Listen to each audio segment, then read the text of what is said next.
Halo teman-teman, kali ini aku akan bercerita tentang cerita rakyat dari Jawa Tengah, yaitu kisah Joko Tingkir sejak lahir hingga jadi pemimpin. Yuk kita simak sama-sama. Pada suatu masa, hiduplah seseorang yang bernama Ki Ageng Tingkir. Suatu malam, Ki Ageng Tingkir bermimpi mendengar suara yang menyuruhnya memetik kelapa muda dari pohon di samping rumahnya dan meminum airnya sampai habis. Paginya, Ki Ageng Tingkir segera menuju ke pohon kelapa di samping rumahnya.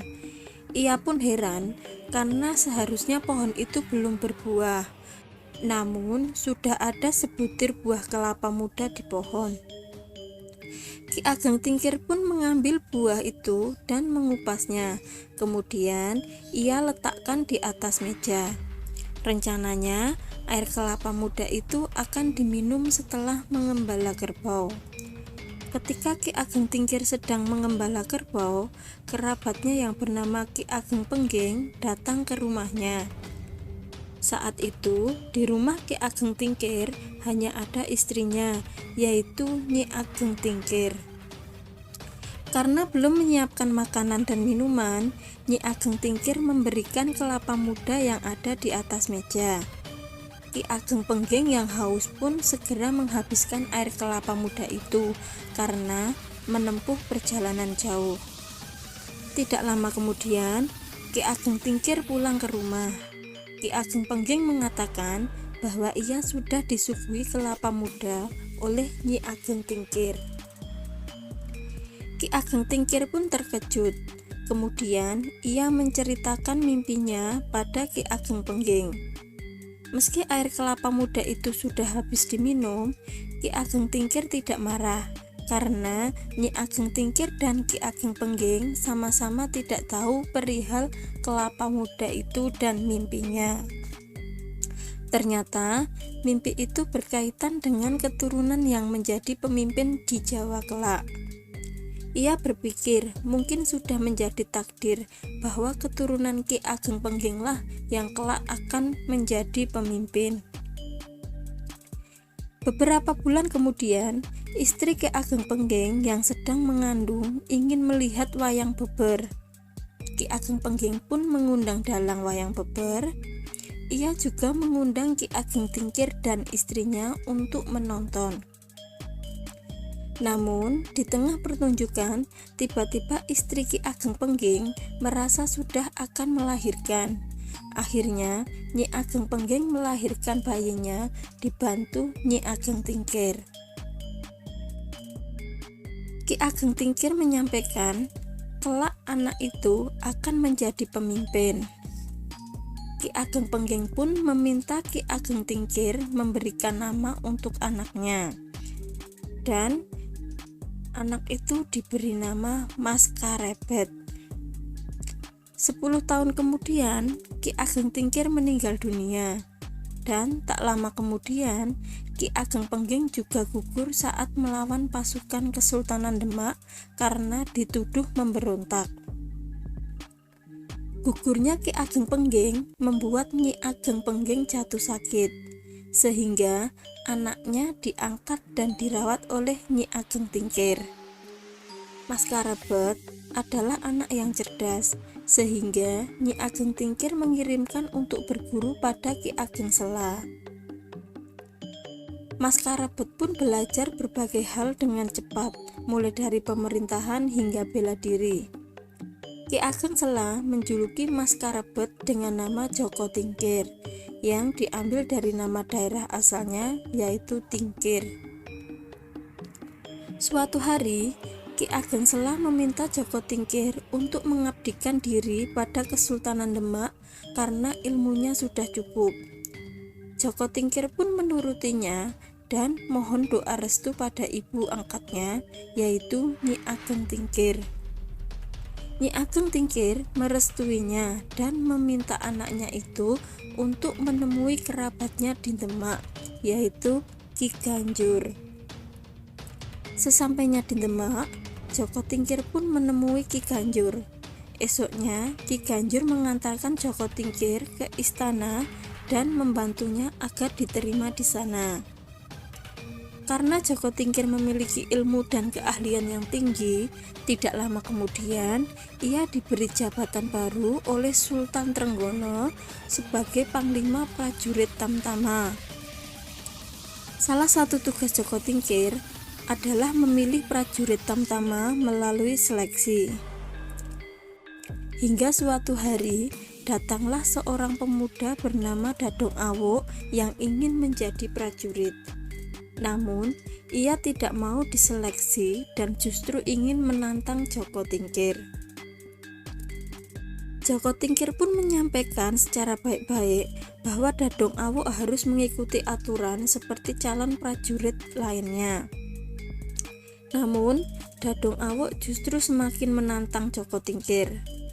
Setelah berusaha bersabar, namun terus ditantang, akhirnya Joko Tingkir marah dan menyanggupi tantangan Dadong Awuk. Dalam pertarungan itu, Dadong Awuk tewas terbunuh oleh Joko Tingkir. Sultan Trenggono pun murka, ia memecat dan mengusir Joko Tingkir dari istana. Joko Tingkir pun mengembara ke hutan di Pegunungan Kendeng. Suatu hari, seorang kakek mendatanginya ketika ia sedang beristirahat di bawah pohon. Kakek itu bernama Ki Ageng Butuh. Setelah menceritakan asal-usulnya, ternyata Ki Ageng Butuh masih bersaudara dengan ayah Joko Tingkir, yaitu Ki Ageng Pengging.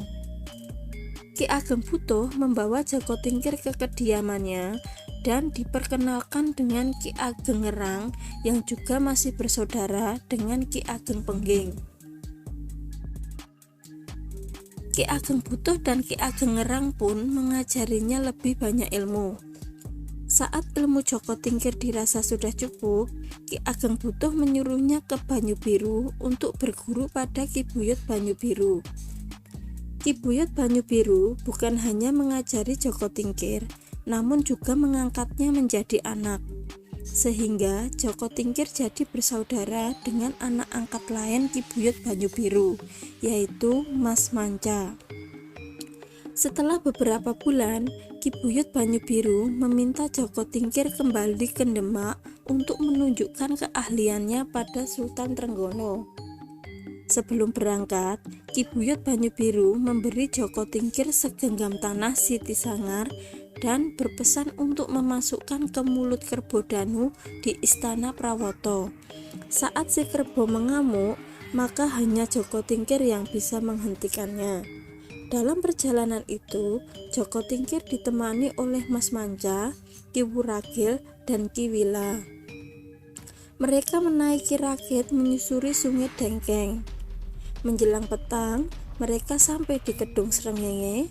Tiba-tiba rombongan Joko Tingkir itu dihadang gerombolan penjahat yang dipimpin oleh Bau Rekso dan Jalu Mampang.